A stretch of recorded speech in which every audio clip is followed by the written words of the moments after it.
First contact with the Arcarian refugees. The message came through Earth's deep space array at 300 hours UTC, a desperate plea carried on frequencies that hadn't been used in millennia. Dr. Sarah Chen stood in the control room of the International Space Communications Center, her dark eyes fixed on the cascade of data flooding her holographic displays. The signal structure was unlike anything humanity had encountered in its brief time among the stars. "It's not from any known species in the galactic registry," she announced to the assembled team of scientists and military personnel. The room, buried deep beneath the Atacama Desert, hummed with the sound of quantum processors working to decrypt the alien transmission. Admiral James Torres, the graying head of Earth's Space Defense Force, leaned forward. "Can you clean it up?" Sarah's fingers danced across the neural interface, applying algorithms she'd spent years developing. "Working on it." There. The message crystallized into a three-dimensional projection, a ship, massive but broken, drifting in the void between the Orion and Carina arms of the galaxy. Its hull bore the scars of what appeared to be weapons fire, but the design was organic, almost coral-like in its complexity. "We're detecting approximately 15,000 life signs," Lieutenant Maya Patel reported from her station. "But they're fading. Their life support systems are critical." The Galactic Council's representatives appeared as projected holograms around the room, their various alien forms shimmering with barely concealed disdain. Ambassador Zixtal, a being of pure energy contained within a crystalline matrix, spoke first. "The vessel belongs to the Arcarians." The ambassador's translated voice rang with artificial clarity. "Their species was warned about settling in that sector.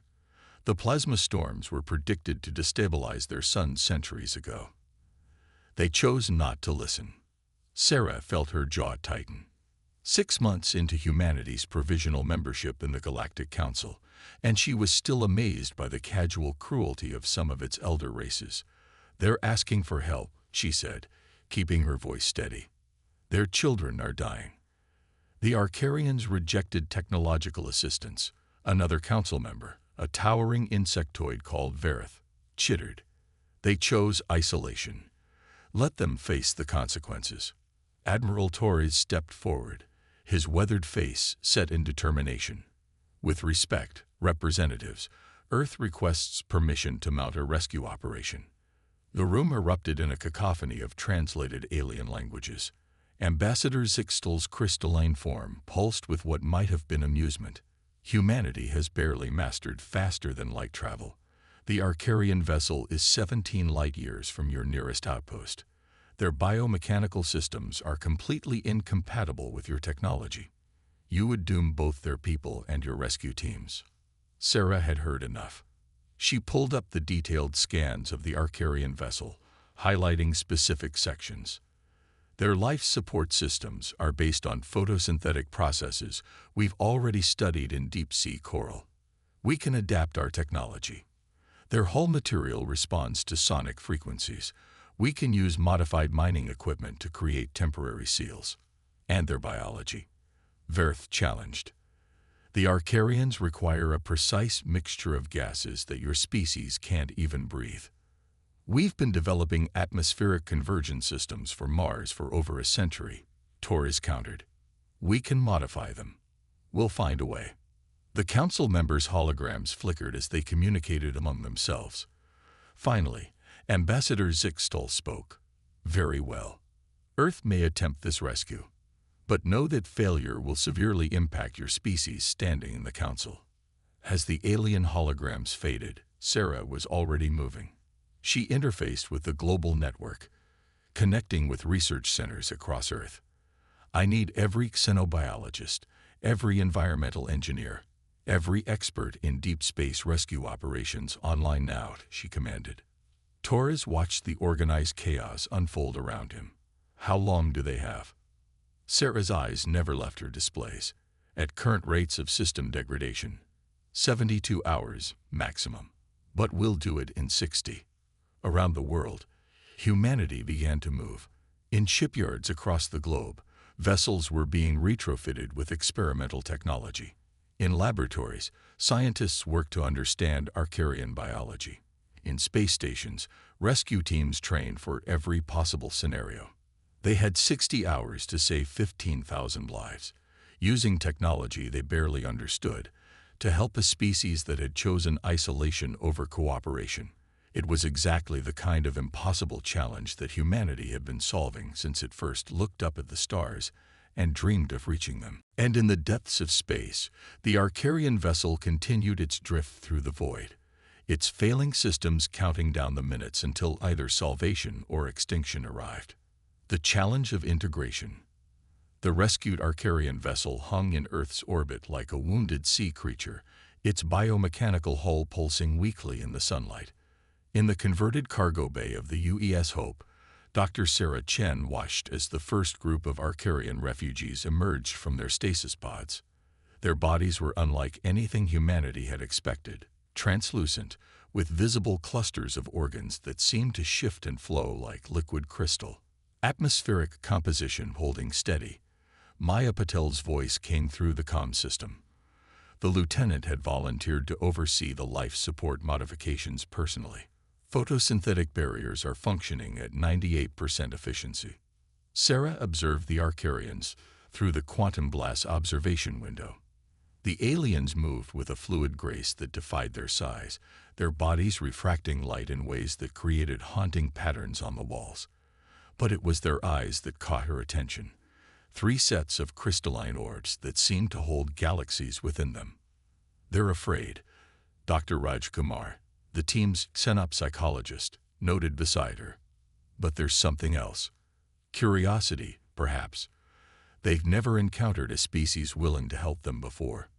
The Arcturian leader, who had introduced themselves as Lyrith through a hastily modified translation matrix, approached the window.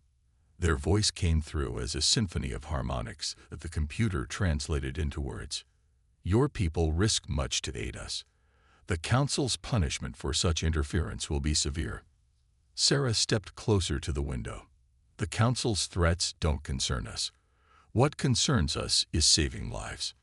In the 3 weeks since the rescue, Earth had become a lightning rod of controversy in the galactic community.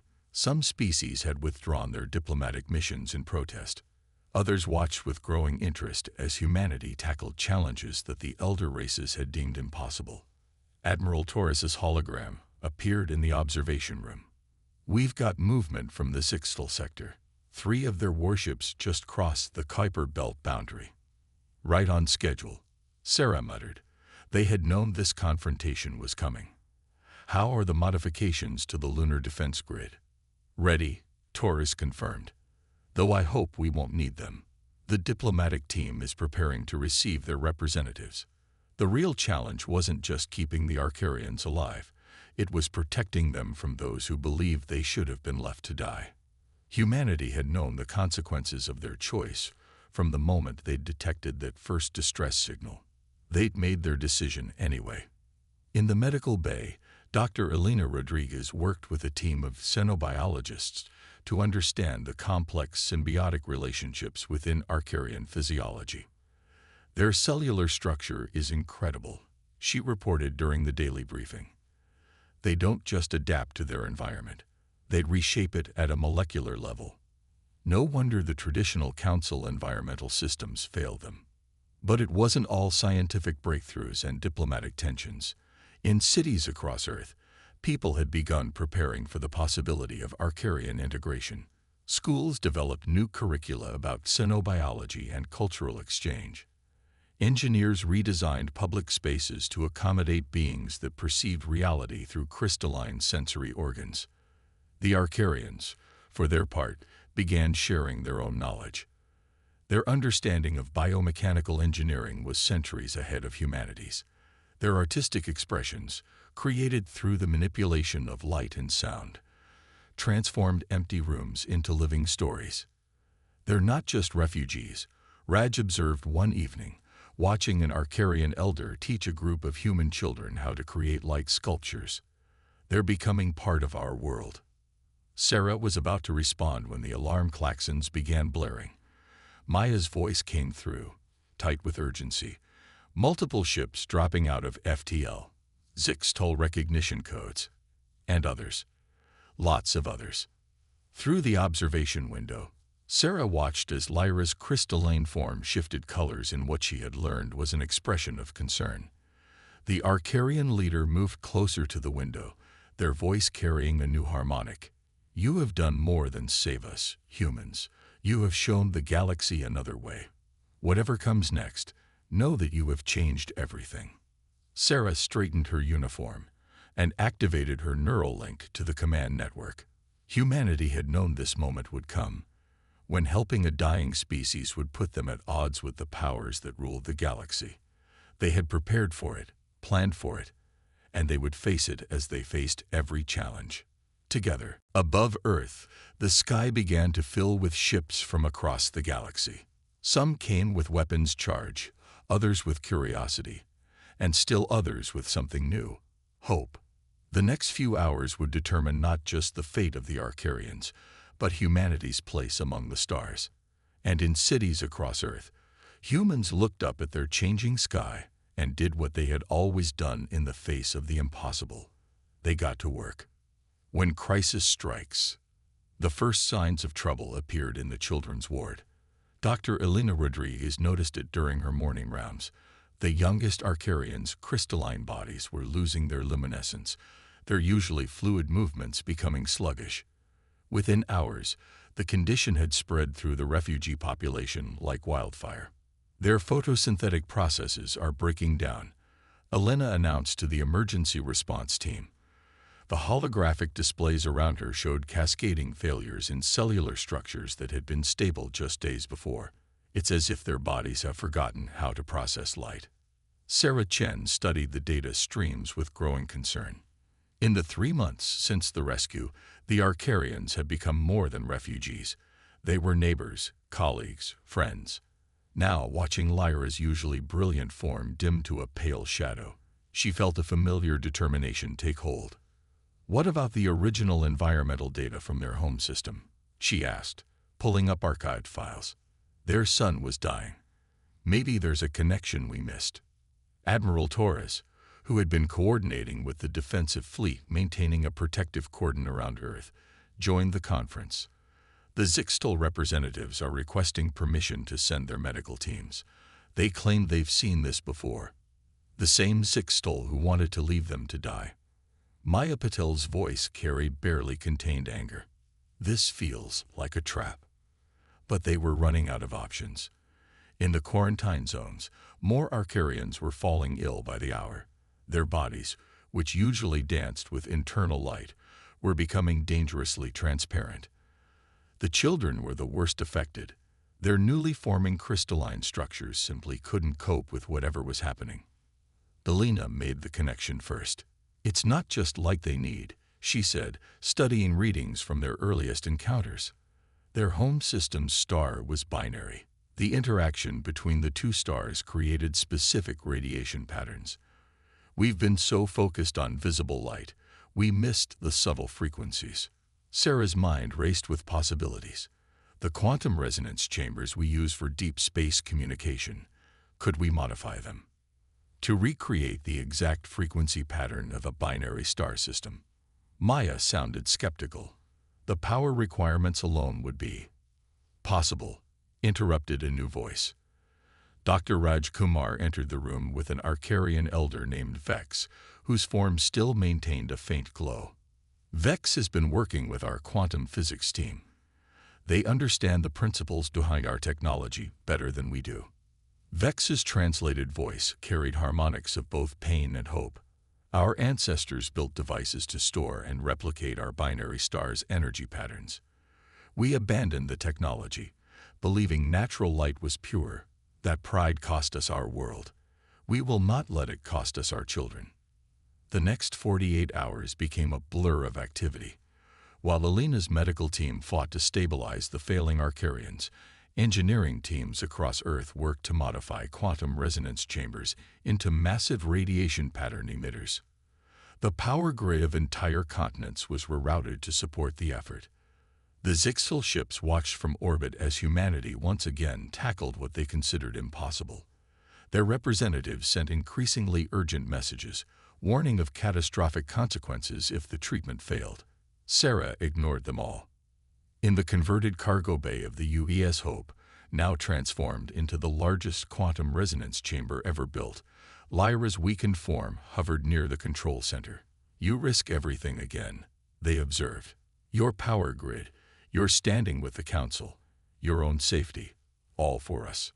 "That's what humans do," Sarah replied, running final checks on the system. "We help, not because it's easy or safe or politically expedient. We help because we can, and because it's right." The activation sequence began. Across the globe, power systems strained as the modified resonance chambers came online. In orbit, sensors on the alien ships recorded energy readings that defied their understanding of human technological capabilities. Inside the chamber, the air itself seemed to crystallize as precisely calibrated quantum fields recreated the energy patterns of a long-dead binary star system. The effect was immediate. The Arcarian children's bodies began to glow, their crystalline structures strengthening as they absorbed the familiar radiation patterns. One by one, the adult Arcarians followed, their forms regaining their luminescent beauty. Lyra's body blazed with renewed light, their triple sets of eyes reflecting patterns that looked like newborn stars. But the real surprise came hours later, when the data started pouring in. The modified resonance chambers weren't just healing the Arcarians, they were revealing new possibilities in quantum field manipulation that human scientists had never imagined. The very technology humans had created to save their alien friends was opening doors to revolutionary advances in energy production, space travel, and medical science. The Zixtal representatives watched in stunned silence as their medical crisis transformed into yet another example of human ingenuity. Their warnings of catastrophe became quiet observations about unexpected developments. In the aftermath, as the Arcarians recovered and the power grid stabilized, Sarah found herself in the observation room with Raj, watching Earth's sunset paint the sky in colors that now seemed somehow richer than before. "You know what the really interesting part is?" Raj mused. "We didn't just solve their medical crisis. We proved that the most advanced species in the galaxy are still capable of learning something new from us." Outside the window, an Arcarian child was teaching a group of human children how to refract light through their crystalline forms, creating dancing patterns that transformed the ordinary room into something magical. It was, Sarah thought, a perfect metaphor for what humanity had brought to the galaxy, not just technology or problem-solving, but the simple, powerful idea that helping others ultimately helps us all. Unity in diversity. The Great Hall of the Galactic Council had never seen anything quite like this session. Where once the vast chamber had hosted only the established powers of the galaxy, now its curt walls contained representatives from dozens of previously ignored species. At the center of it all stood Sarah Chen, no longer just a scientist, but Earth's official representative to the Council. The success of the Arcarian integration proves what we've been saying all along. She addressed the assembled delegates, her voice carrying across the chamber. Different doesn't mean incompatible. Unique doesn't mean isolated. Every species has something to contribute if we're willing to listen. In the 6 months since the medical crisis, the galaxy had changed. The quantum resonance technology developed to save the Arcarians had drawn the attention of species that had long existed on the fringes of galactic society. Each brought their own challenges, their own unique biology and culture, and their own gifts. Admiral Torres, watching from Earth via quantum link, couldn't help but smile as he remembered the Zixtal ambassador's face when the Miriani delegation arrived. The crystalline beings had been so certain of their technological superiority until the Miriani showed them ways of manipulating gravity that made their most advanced ships look primitive. The human approach to problem-solving is unorthodox. The Miriani representatives' thoughts echoed through the translation matrix. They do not begin with what is known to be possible. They begin with what needs to be done. In the observation gallery, Dr. Raj Kumar sat with a group of synapsologists from a dozen different species. They were studying recordings of the various first contact scenarios that had played out since the Arcarian rescue. It's not just about technology, he explained to his colleagues. Humans bring something else to these encounters: empathy, creativity, and most importantly, hope. The evidence was everywhere. In Earth's orbit, ships of various designs and origins now docked at the newly constructed Unity station. The station itself was a marvel of collaborative engineering, incorporating technologies and environmental systems from 20 different species. It stood as a symbol of what was possible when the galaxy's diversity was seen as an asset rather than an obstacle. Lieutenant Maya Patel had been promoted to commander and now oversaw the station's operations. Every day brings something new, she reported during the council session. Last week, the Arcarians and Miriani collaborated on a new form of faster-than-light travel. Yesterday, our medical teams worked with Zixtal scientists to cure a disease that had plagued the Ventari for centuries. But perhaps the most profound changes were happening on a smaller scale. In schools across Earth, human and alien children learned together, each bringing their unique perspectives to every subject. In research laboratories, scientists from different species collaborated on projects that would have been impossible for any one civilization to tackle alone. Dr. Elena Rodriguez had expanded her medical facility into what was now called the Interspecies Health Institute. Every patient teaches us something new, she told the council. Every successful treatment proves that our differences can be our greatest strength. The Zixtal delegation, once so dismissive of humanity, had been surprisingly quiet during the session. Their representative finally spoke, their crystalline form shifting in what humans had learned was a sign of deep thought. We have existed for millennia, they began. We have seen civilizations rise and fall. We thought we understood the natural order of things. Humanity has shown us that perhaps we understood far less than we believed. Sarah watched as ripples of agreement moved through the assembled delegates. The galaxy was changing, not through conquest or competition, but through collaboration and mutual respect. Earth had become more than just another world. It was a proof of concept, a living laboratory where different species could come together and build something greater than the sum of its parts. Lyra, now serving as the Arcarian ambassador, approached the central platform. Their crystalline form had evolved since the medical crisis, incorporating aspects of the quantum resonance technology that had saved their people. When we sent out our distress call, we hoped only for survival, they said. Instead, we found a species that would change not just our fate, but the fate of the galaxy. As the session continued, discussions turned to the future. Plans were made for more collaborative research stations, for diplomatic exchanges between previously isolated species, for joint exploration missions into uncharted space. The old hierarchy of the Galactic Council was giving way to something new, a true community of civilizations. In the Unity Station's observation dome, Sarah later stood with Raj, watching ships from across the galaxy come and go. You know what the really remarkable thing is, she mused. We didn't set out to change the galaxy.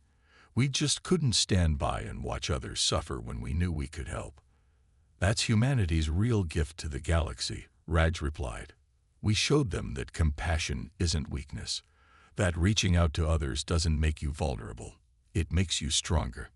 Below them, Earth turned slowly, its night side glittering with lights that now included settlements adapted for a dozen different species. It was no longer just humanity's home.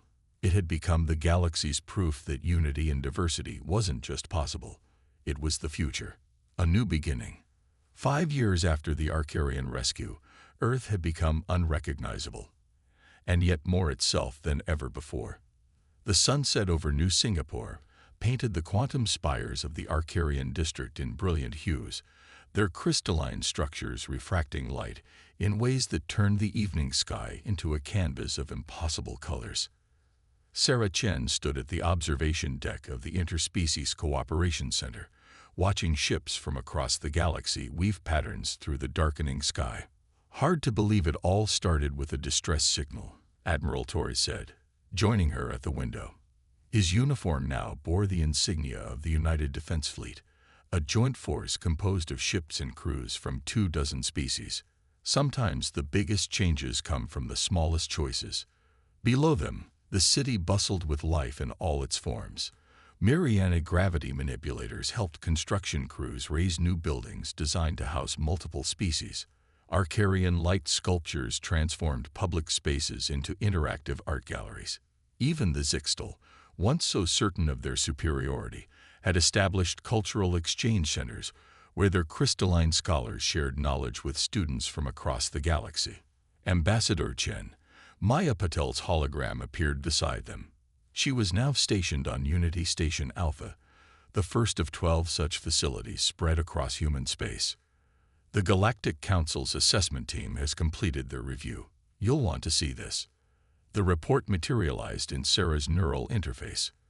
5 years ago, humanity had been on probation, their very presence in galactic society a subject of debate.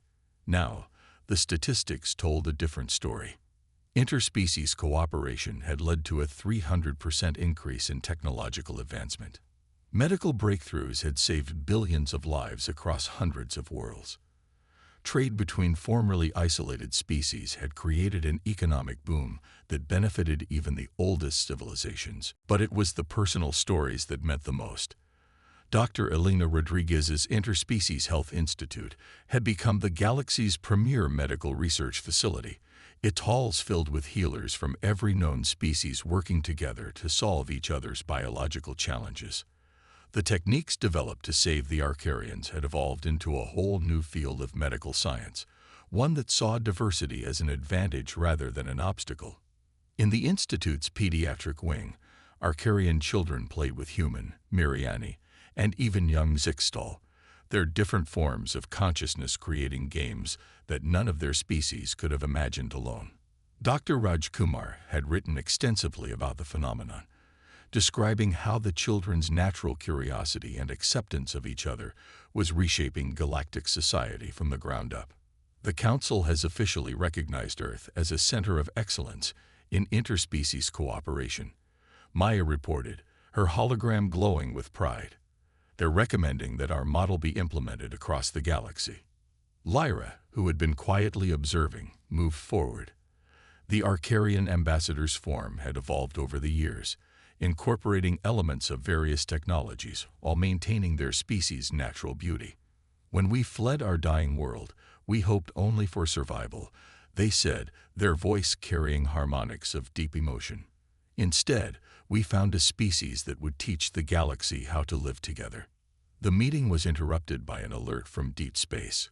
A new signal, similar to the one that had started everything 5 years ago, was detected at the edge of known space. Another species, another cry for help. Sarah didn't hesitate. Deploy the response fleet, she ordered. But this time, Earth's ships wouldn't go alone. Vessels from across the galaxy were already moving to join them, their crews representing the finest examples of what united species could achieve. You know they would have survived without us. Torres mused, watching the fleet assemble in orbit. The galaxy managed for millions of years before humanity joined it. Survived, yes, Sarah agreed, remembering the cold dismissal in the council chamber when they'd first received the Arcarian distress signal. But there's a difference between surviving and living, between existing and thriving. Humanity didn't just save the Arcarians. We showed the galaxy that there's always another way, if you're brave enough to try it. As the joint rescue fleet prepared to jump to faster than light speed, Sarah thought about the long chain of events that had led to this moment. One distress signal, one choice to help, one refusal to accept that different meant incompatible. They had faced down the galaxy's oldest powers not with weapons or threats, but with something far more powerful, the simple, unshakable belief that everyone deserved a chance to thrive. Ready to save another civilization? Lyra asked, their form shimmering with anticipation. Sarah smiled, thinking of all the beings across the galaxy who now looked to Earth, not as a primitive newcomer, but as living proof that compassion could be the strongest force in the universe. That's what humans do, she replied. And now, it's what we all do together. Above them, the rescue fleet vanished into the depths of space, carrying with them humanity's greatest gift to the galaxy: the knowledge that in the vast cosmic ocean, no one had to face the darkness alone.